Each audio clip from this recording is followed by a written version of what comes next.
ونصلي على رسول الكريم أما بعد أعوذ بالله من الشيطان الرجيم بسم الله الرحمن الرحيم ولن ترضى عنك اليهود ولا النصارى حتى تتبع ملتهم قل إن هدى الله هو الهدى ولن اتبعت أهواءهم بعد الذي جاءك من العلم ما لك من الله من ولي ولا نصير الذين آتيناهم الكتاب يتلونه حق تلاوته أولئك يؤمنون به ومن يكفر به فأولئك هم الخاسرون يا بني إسرائيل اذكروا نعمتي التي أنعمت عليكم وأني فضلتكم على العالمين واتقوا يوما لا تجزي نفس عن نفس شيئا ولا يقبل منها عدل ولا تنفعها شفاعة ولا هم ينصرون وإذ ابتلى إبراهيم ربه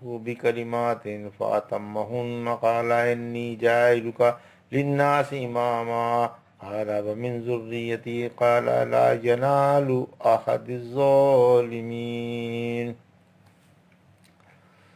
ابھی آپ نے سورہ بقرہ کی 120 سے 124 تک کی آیتوں کی تلاوت سماعت فرمائی۔ ان آیتوں کا ترجمہ اور تفسیر اس طرح: وَلَن تَرْضَىٰ عَنْكَ الْيَهُودُ وَالنَّصَارَىٰ حَتَّىٰ تَتَّبِعَ مِلَّتَهُمْ قُلْ إِنَّ هُدَى اللَّهِ هُوَ الْهُدَىٰ وَلَئِنِ اتَّبَعْتَ أَهْوَاءَهُمْ بَعْدَ الَّذِي جَاءَكَ مِنَ الْعِلْمِ مَا لَكَ مِنَ اللَّهِ مِن وَلِيٍّ وَلَا نَصِيرٍ۔ آیت 120۔ الَّذِينَ آتَيْنَاهُمُ الْكِتَابَ يَتْلُونَهُ حَقَّ تِلَاوَتِهِ أُولَٰئِكَ يُؤْمِنُونَ بِهِ وَمَن يَكْفُرْ بِهِ فَأُولَٰئِكَ هُمُ الْخَاسِرُونَ۔ آیت 121۔ ان دونوں آیتوں کا ترجمہ اس طرح: اور آپ سے یہودی اور عیسائی خوش نہ ہوں گے جب تک آپ ان کے مذہب کی پیروی نہ کریں۔ آپ فرما دیں کہ اللہ کی ہدایت ہی ہدایت ہے۔ اگر آپ کے پاس علم آ جانے کے بعد آپ ان کی خواہشوں کی پیروی کریں گے تو اللہ کے عذاب سے آپ کا نہ کوئی حمایتی ہوگا اور نہ مددگار۔ جن کو ہم نے کتاب دی اور وہ اسے پڑھ کر اس کی تلاوت کا حق ادا کر دیتے ہیں، یہی اس پر ایمان رکھتے ہیں، اور اس کا انکار کرنے والے گھاٹے والے ہیں۔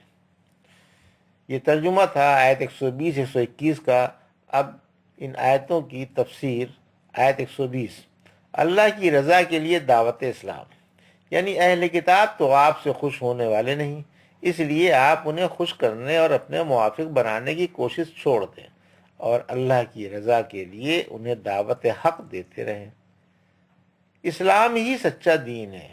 خود اللہ یعنی اللہ ہی کا دین صحیح، سچا، سیدھا اور اپنانے کے لائق ہے۔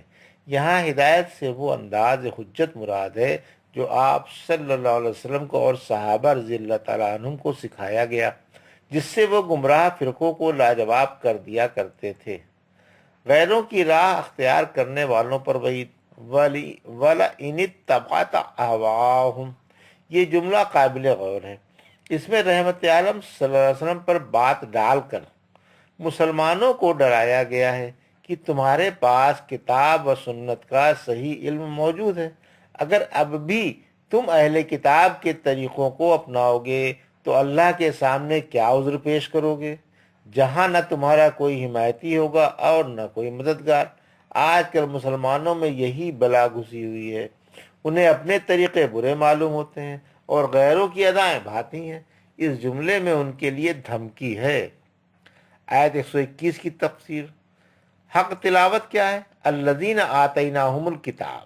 حق تلاوت یہ ہے کہ قرآن کے حلال کو حلال اور حرام کو حرام سمجھا جائے، جس طرح اترا ہے اسی طرح پڑھا جائے اور اس میں رد و بدل نہ کیا جائے، یا محکم آیات پر عمل کیا جائے، متشابہات پر ایمان لایا جائے اور مشکل مقام کو کسی عالم سے پوچھ لیا جائے۔ تلاوت کے معنی پیروی کے بھی آتے ہیں، اس بنا پر یہ معنی ہوئے کہ اس کی پیروی کرنے کا حق ادا کر دیتے ہیں۔ قرآن حکیم کی پیروی انسان کو جنت کے باغوں میں لے جاتی ہے۔ سمجھدار اہل کتاب قرآن کو بھی مانتے ہیں۔ اولئک یؤمنون بہ، یعنی جو اہل کتاب اپنی کتابوں کو غور و فکر سے پڑھتے ہیں اور ان پر عمل بھی کرتے ہیں، ان کا قرآن حکیم پر بھی ایمان ہے۔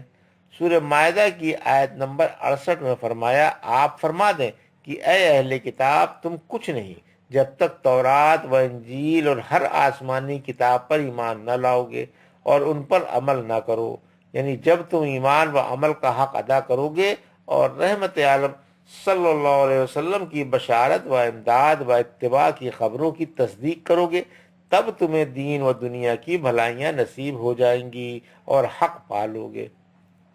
سورہ اعراف کی آیت 157 میں فرمایا، جو اہل کتاب نبی امی کی پیروی کرتے ہیں جن کی بشارت اپنے پاس توریت و انجیل میں لکھی ہوئی پاتے ہیں۔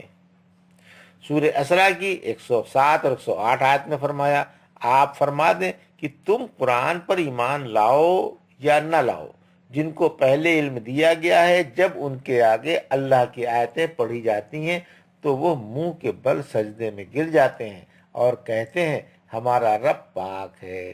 واقعی ہمارے رب کا وعدہ پورا ہو کر ہی رہے گا، یعنی اللہ نے رحمت عالم صلی اللہ علیہ وسلم کے بارے میں جو وعدہ فرمایا ہے وہ ضرور پورا ہوگا۔ سورہ قصص کی آیت 52 سے 54 میں فرمایا، جن کو ہم نے قرآن سے پہلے کتاب دی ہے وہ بھی اس پر ایمان لاتے ہیں، اور جب یہ ان کے سامنے پڑھا جاتا ہے تو کہتے ہیں ہمارا اس پر ایمان ہے، یہ کتاب واقعی برحق ہے اور ہمارے رب کے پاس سے ہے، ہم تو پہلے ہی فرما بردار تھے۔ انہیں صبر کی وجہ سے دوہرا ثواب ملے گا، یہ نیکی کر کے برائی دفع کرتے ہیں اور جو کچھ ہم نے انہیں دے رکھا ہے اس میں سے خرچ کرتے ہیں۔ سورہ آل عمران آیت 20، آپ اہل کتاب اور ان پڑھ لوگوں سے پوچھ لیں کیا تم مسلمان ہو، پھر اگر وہ مسلمان ہیں تو راہ پا گئے، اور اگر منہ موڑے ہوئے ہیں تو آپ کا فرض صرف تبلیغ ہے، اور اللہ بندوں کو خوب دیکھ رہا ہے۔ اسی وجہ سے اس آیت میں فرمایا کہ اس کتاب کو نہ ماننے والا بڑے گھاٹے میں ہے۔ سورہ ہود کی آیت 17 میں فرمایا، جو جماعت اس کو نہ مانے اس کے وعدے کی جگہ آگ ہے۔ رحمت عالم صلی اللہ علیہ وسلم نے فرمایا، اس کی قسم جس کے ہاتھ میں میری جان ہے، اس امت یعنی دعوت کا جو شخص میری بات کو سنے، خواہ یہودی ہو یا عیسائی، پھر مجھ پر ایمان نہ لائے، وہ واقعی جہنمی ہے۔ یا بنی اسرائیل اذکروا نعمتی التی انعمت علیکم وانی فضلتکم علی العالمین آیت 122، واتقوا یوما لا تجزی نفس عن نفس شیئا ولا یقبل منها عدل ولا تنفعها شفاعۃ ولا هم ینصرون آیت 123۔ ان دونوں آیتوں کا ترجمہ، اے بنی اسرائیل میری نعمت یاد کرو جس سے میں نے تمہیں نوازا، اور میں نے تم کو تمام جہان والوں پر فوقیت دی، اور اس دن سے ڈر جاؤ جس دن کوئی کسی کے کچھ بھی کام نہ آئے گا، نہ اس سے کسی قسم کا فدیہ منظور کیا جائے گا، نہ اس کی سفارش کام دے گی اور نہ ان کی مدد کی جائے گی۔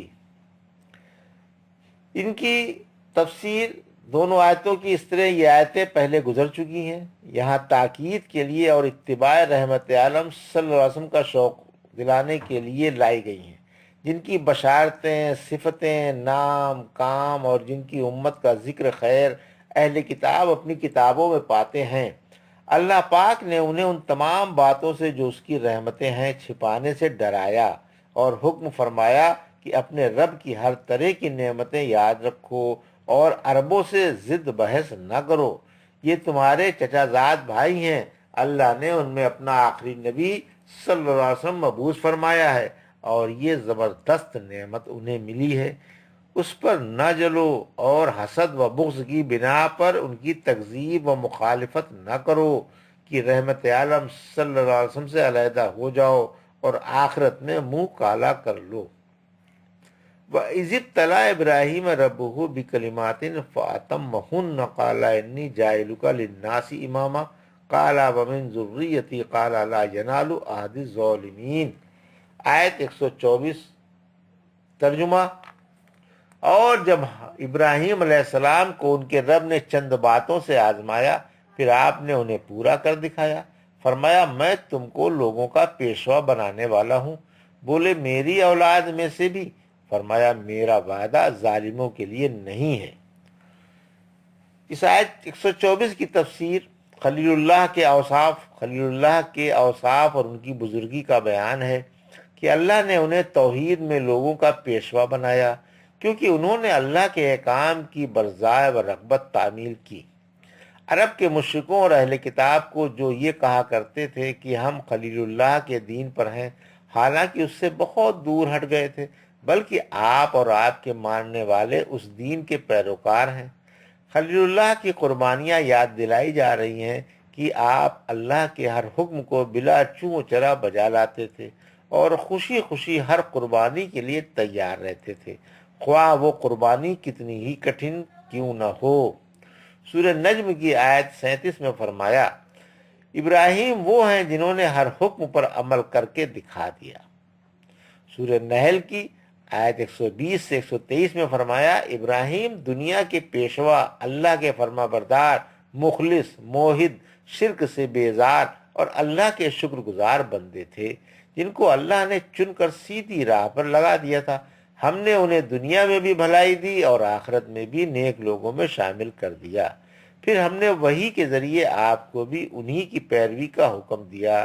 یہ توحید والے تھے، مشرک نہ تھے۔ سورہ انعام کی آیت 161 میں فرمایا، آپ فرما دیں کہ مجھے میرے رب نے سیدھی راہ کی ہدایت فرمائی، یعنی سیدھے دین کی، جو ابراہیم کا مذہب ہے، جو موحد تھے، مشرک نہ تھے۔ سورہ آل عمران کی آیت 67 اور 68 میں فرمایا، ابراہیم نہ یہودی تھے اور نہ عیسائی، ہاں موحد انسان تھے، مشرک نہ تھے۔ ان سے قریب تر ان کے ماننے والے یہ نبی اور ایمان والے ہیں، اور اللہ ایمان والوں کا دوست ہے۔ ابتلاء آزمائش کو کہتے ہیں۔ کلمات سے احکامات و ممنوعات شرعیہ مراد ہیں۔ ومن ذریتی نوید امامت سن کر اللہ کے خلیل نے پوچھا، کیا میری اولاد میں بھی امام ہوں گے؟ فرمایا، ہاں ہوں گے، مگر ظالم بھی ہوں گے جن کو یہ منصب نہیں ملے گا۔ آپ کی دعا قبول کر لی گئی۔